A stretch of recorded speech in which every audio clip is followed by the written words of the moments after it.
Hello বন্ধুরা, আজকে সকালে বানিয়েছিলাম কলমি শাক। তো কলমি শাকগুলোকে ধুয়ে ভালো করে কুচি কুচি করে কেটে নিয়েছি। কড়াইয়ে তেল দিয়ে একটা শুকনো লঙ্কা, 3টে কাঁচা লঙ্কা আর একটু কালো জিরে ফোড়ন দিয়ে শাকগুলো দিয়ে দিলাম। তো তোমরা হয়তো বলতে পারো ভিডিওটা একটা নর্মাল ভিডিও, এই কলমি শাকের ভিডিও করেছো। তো আমি আমার একটা কথা শেয়ার করার জন্য এই ভিডিওটা করেছি আজকে আমার সাথে যেটা হয়েছে। তো যাই হোক, শাকগুলোকে নেড়ে চেড়ে নিলাম। এবার একটু দিয়ে দেবো এখানে স্বাদ মতো লবণ, দিয়ে দেবো সামান্য পরিমাণের হলুদ গুঁড়ো, দিয়ে আবার নেড়ে চেড়ে নেব। গ্যাসের চুলাটা একদম কম করে শাকটাকে সেদ্ধ হতে দেব। তো এবার আসল কথাটা আমি বলি, আমি কলমি শাক রান্না করতে পারি না। অ্যাকচুয়ালি আমি কখনো বিয়ের আগে রান্না করিনি।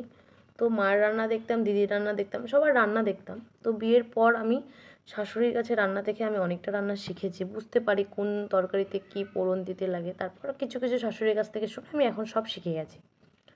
তো কলমি শাকটা আমি এই 1.5 বছরে কোনো দিনও রান্না করিনি, শাশুড়িই করেছে। তো হঠাৎ করে আজকে আমি করেছি, এবার আমি কি করব বুঝতে পারছিলাম না।